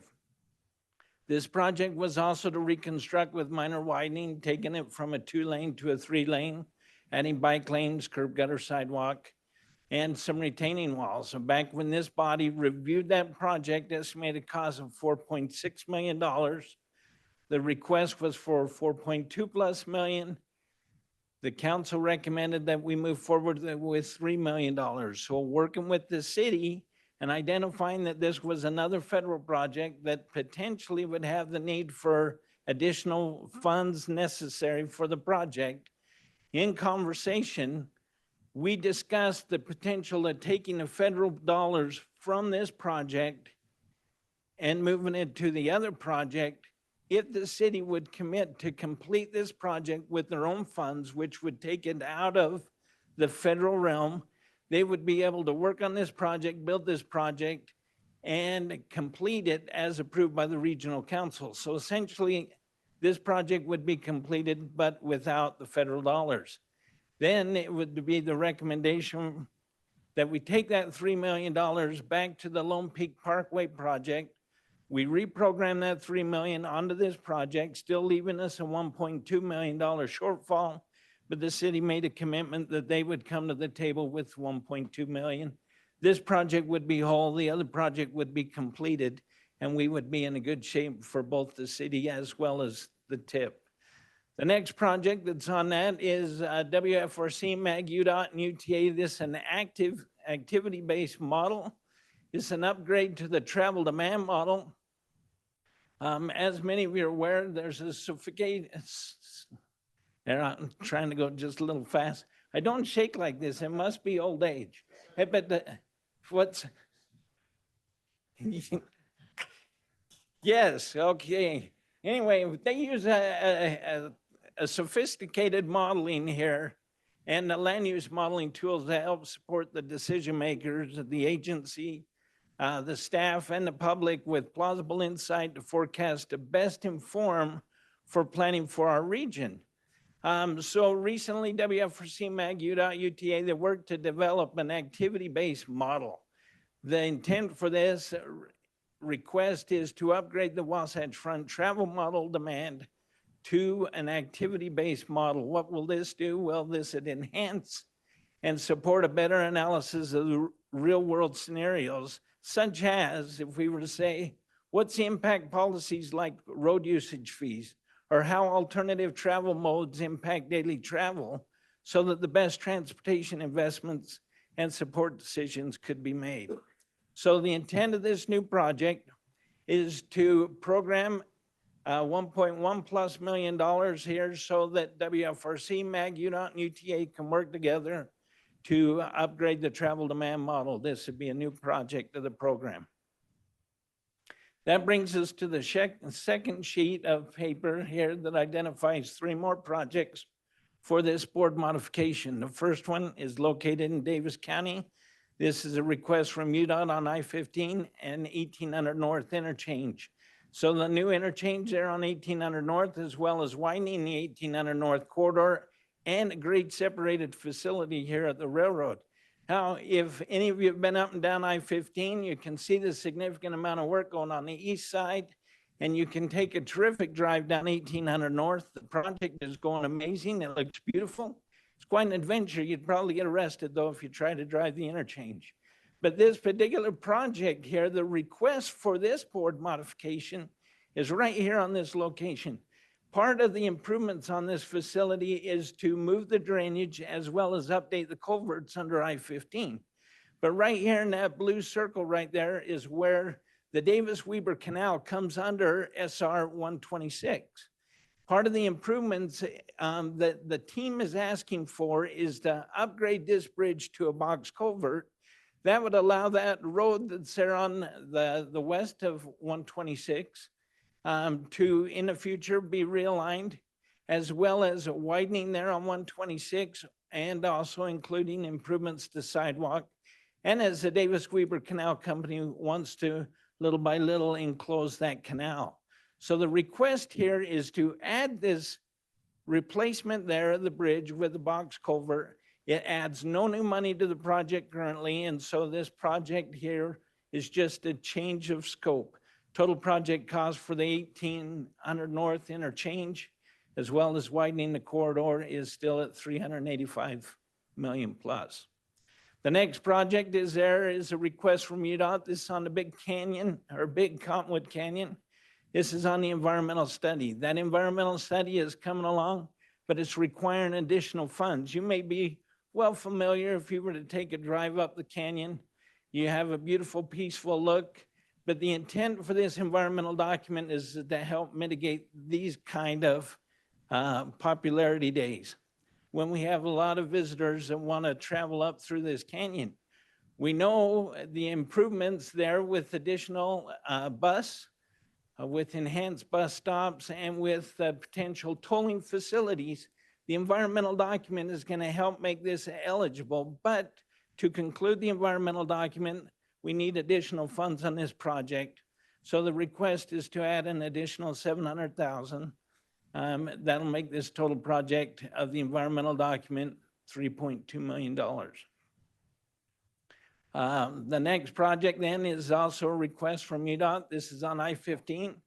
This is for southbound auxiliary lane from Bangerter Highway to 146 South.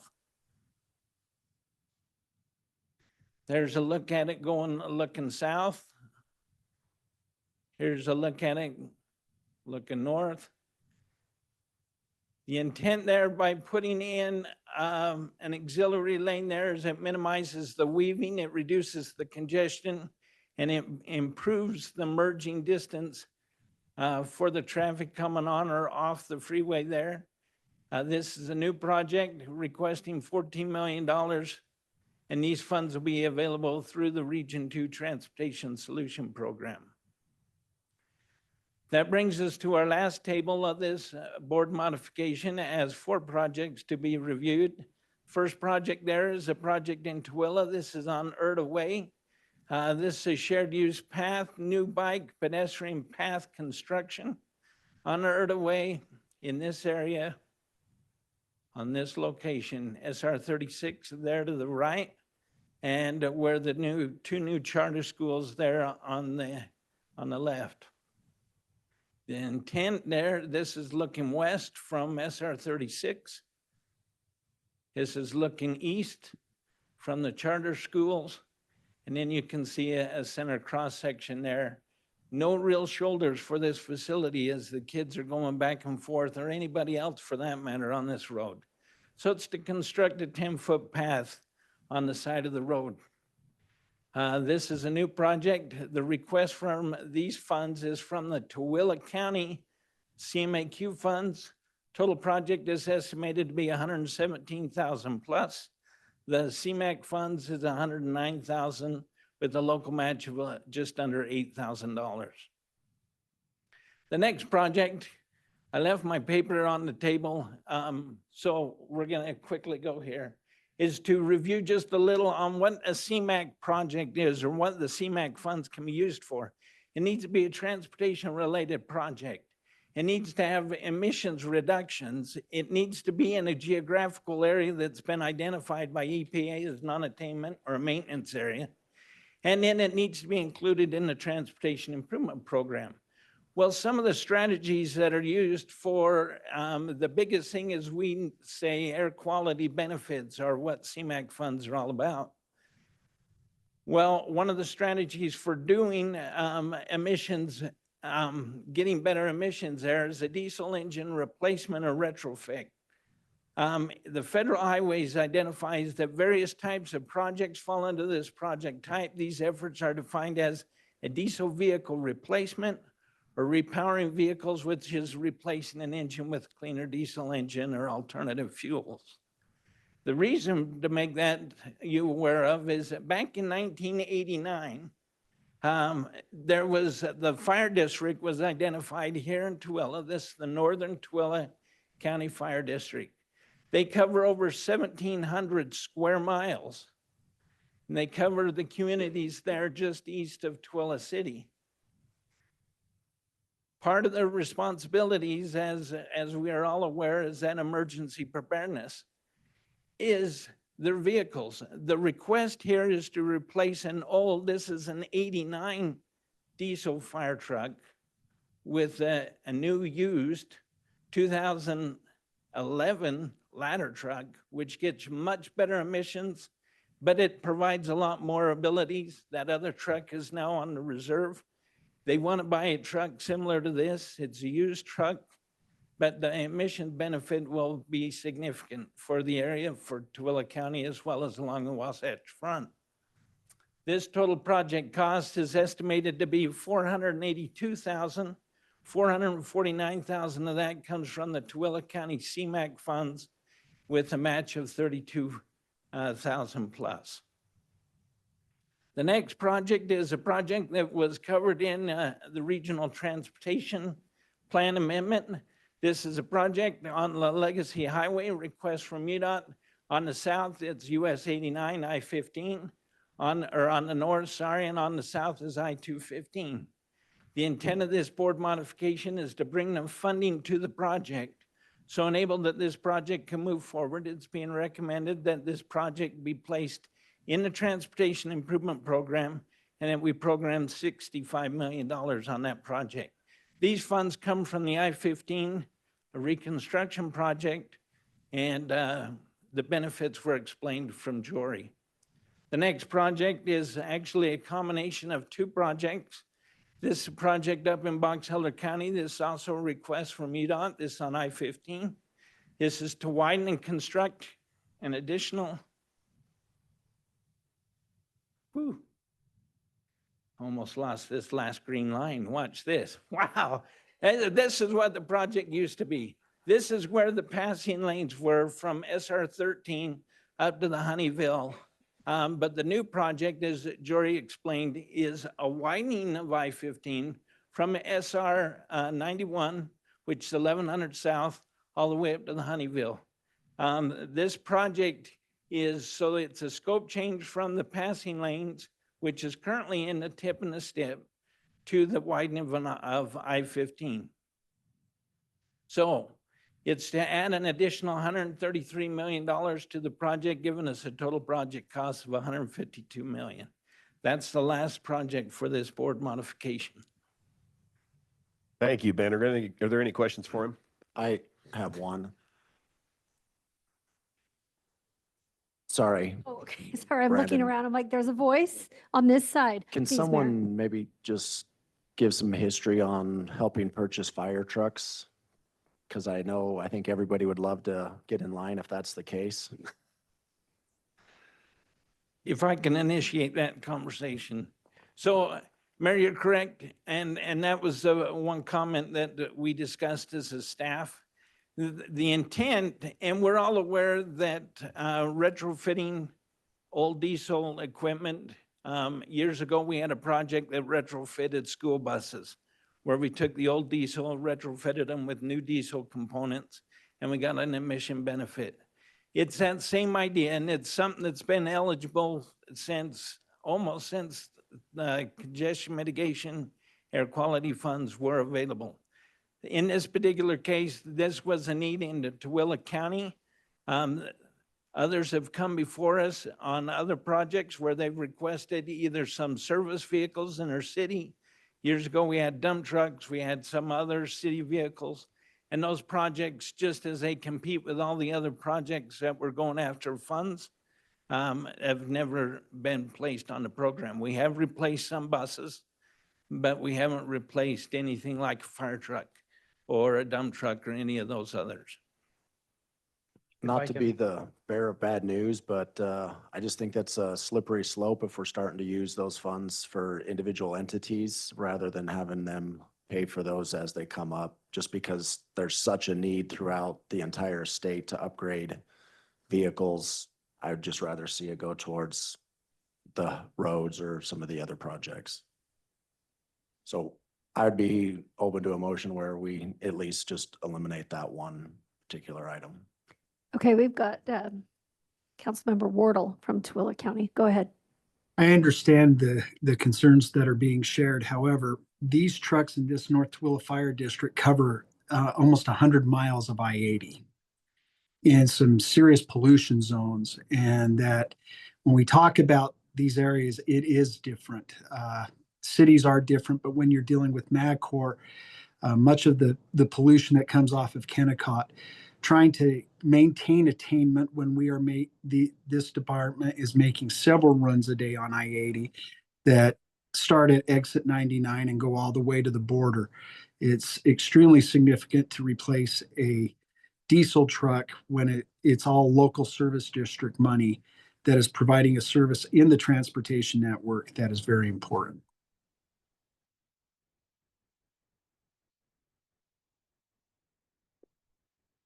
have something to say. Go ahead. Yeah, no, I know this is probably one of the things I haven't seen in the many years I've been doing this.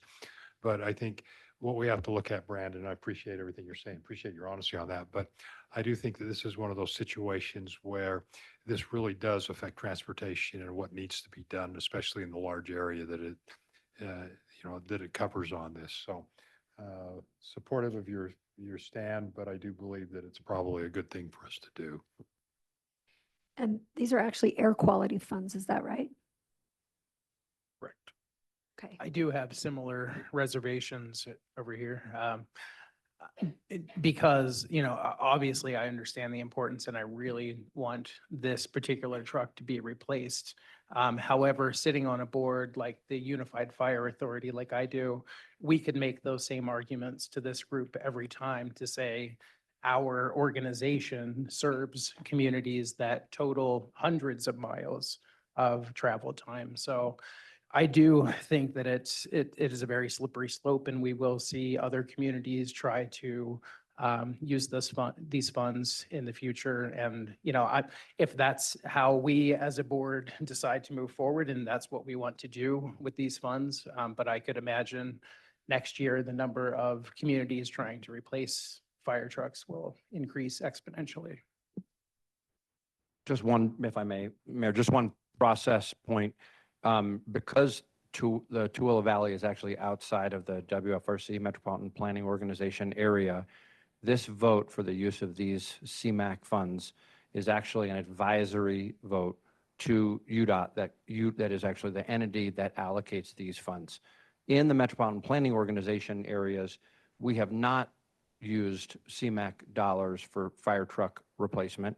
So this comes to us as a recommendation through UDOT and through Tooele County.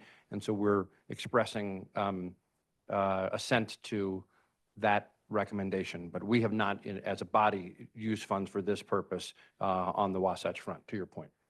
I think that's a good clarification. That's helpful. Thank you. Yeah. But just to ask a question, so then next year, if the chair of the Unified Fire Authority, which does serve mostly Salt Lake County, came and said, hey, we would like to replace some of our less fuel efficient vehicles, how do we say no to that request? That's a fair question. That's actually something that could be discussed in Transcom, the committee that shepherds the TIP and the funding of the use of these funds through the WFRC area. Our initial response to a question like that would be, in the urbanized area, we have not utilized funds for that purpose. If the Transcom wanted to have a dialogue about the appropriate uses of those funds and reconsider our approaches, then that would be up to Transcom to do. Okay. If there are no further comments. All right. Then I actually am going to. I'm so sorry. I'm just recognizing Kip Billings, who is our air quality expert. And when your technical expert raises his hand and says, I have a comment, you tend to turn to him. Particularly, Kip, go right ahead. Just take a moment. I wanted to make one clarification about the school bus retrofits that were done a number of years ago. It was kind of a special case. These were older school buses that were made prior to about 2007, 2009. In that, in 2007 timeframe, they implemented new diesel standards. So these buses were, in that timeframe, were fairly new. We're going to remain in service for a number of years, but they weren't built to the new standards. So they were retrofitted because they were going to remain in service for a number of years. Kip, stay there just for 1 second. As opposed to being ready for replacement. I'm going to be opportunistic right now. I was going to say this later, but Kip is demonstrating his history and experience with air quality. This is his last Wasatch Front Regional Council meeting as a member of our staff.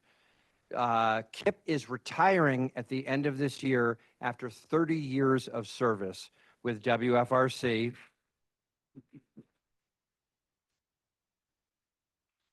He's going to spend more time with his wife and his dozen, I think, grandchildren, Kip, and rooting for BYU Cougars and doing all sorts of other things that he loves to do. And so, Kip, again, opportunistically, thank you. You're standing at the podium already. Thank you so much, and congratulations on your retirement. Thank you, Mayor.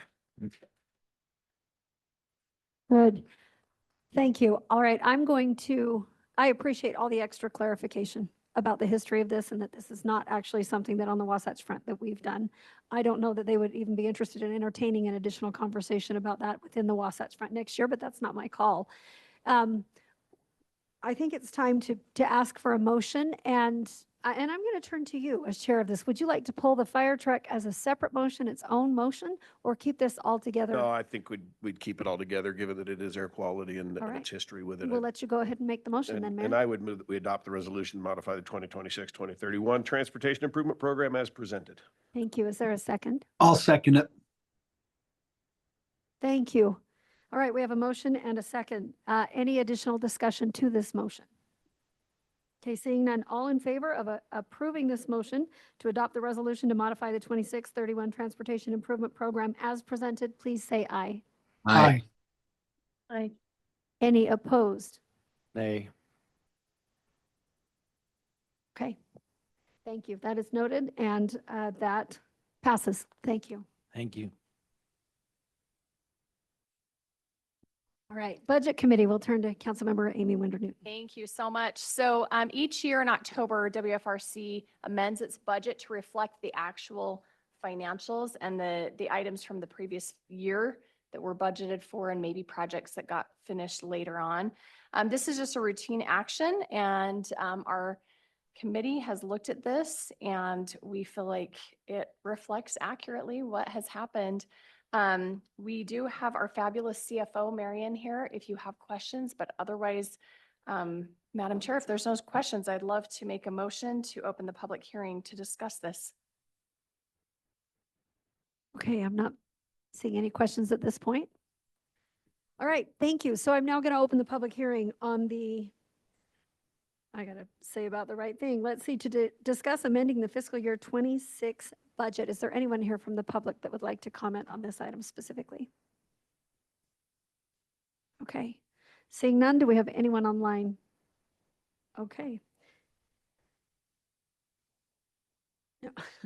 Jim, seeing none, okay, we'll close the public hearing and ask if there's any questions from members of the council. All right, seeing none, I'll ask if there's a motion to approve the fiscal year 26 budget amendments as proposed. So moved. Second. I don't know who the second is. Where are we taking the second? As long as the people keeping the official notes know who made the second, that's good. Okay, thank you. We have a motion and a second. All in favor of approving the fiscal year 26 budget amendments as proposed, please say aye. Aye. Any opposed? Thank you. And I think you have one more. We have one more and we'll be quick since we're out of time. We are pleased to report that after careful review, our WFRC audit came back with flying colors, and our external auditors thought that there were that everything looked good. They've issued an unqualified opinion with no findings or question costs. And so our budget committees reviewed this, and he is here if you have questions of the auditor, but otherwise, if there's no questions or comments, I'll go ahead and make a motion to accept the fiscal year 25 audit report. Okay, we have a motion and a second on this. Any discussion, questions? Okay, seeing none, all in favor of accepting the fiscal year 25 audit report, which came through clean and perfect and flying awesome. colors, which kudos to everyone for that. Please say aye. Aye. Aye. Any opposed? All right, that passes. Thank you. Yes. Appreciate you and the budget committee and Marion and everyone who works hard on this. Thank you so much. Appreciate it. Okay, the next two items, items 7A and 7B, we have the Wasatch Front Economic Development District and the Active Transportation Committee. Both of these are informational items. There's not action to be taken. There's really good work taking place, but they are going to send a follow-up email for informational purposes since there's no action to be taken. So big thank you to Commissioner Frower and Mayor Walker and those committees and the staff working on those. And we'll please take the time to read those. There really is good work and good information there, but we don't need to do it here right now. So I'm going to move on to 7C, our Executive Director's Report. Mayor, I'm going to be very brief and just introduce two new staff members. I already noted Kip's retirement. We are very fortunate to have hired an able replacement for Kip, Fariba Sultani. Where's Fariba? Fariba, stand up. Fariba is our new transportation analyst in our short-range planning group, working on air quality conformity, safety, and congestion management. She has a bachelor's and a master's in city and regional planning, and she's almost has completed her PhD in transportation engineering from Utah State University. Welcome, Fariba. And the other new staff person I'd like to introduce is Pukar Bandari. Pukar is our new data scientist in our analytics group, working on travel demand modeling and other regional tools and analyses. He also has a master's degree in city and urban planning at the University of Utah, and he worked for several years as a private sector consultant. Just so you know, neither of these folks are new FTEs. They are able replacements for other folks. And welcome, Pukar. We've got a great team, and Fariba and Pukar are adding to it. Madam Chair, that concludes my report. Awesome. Thank you. We welcome you and appreciate your willingness. And Kip, you're going to be missed. We're excited for you to get to retire, and thank you for your 30 years of service. Incredible. Thank you. All right. Our meeting schedule for next year was included in the packet materials. Next time we get together, it'll be Thursday, January 22nd, 2026. That's almost bizarre, but that's what it'll be, and that's when we will get together. There's some calendaring items in your information, the transportation conference, Utah Transportation Conference, October 28th through 30th. And make sure you remember your fall workshops and encourage your colleagues to come and attend those. And I don't think I have anything else. Okay, so I will ask for a motion to adjourn this meeting. All right, we have a motion and a second. All in favor of adjournment? All right, this meeting is adjourned. Thank you all so much for your great work. We plow through in 2 hours, 1 billion hours worth of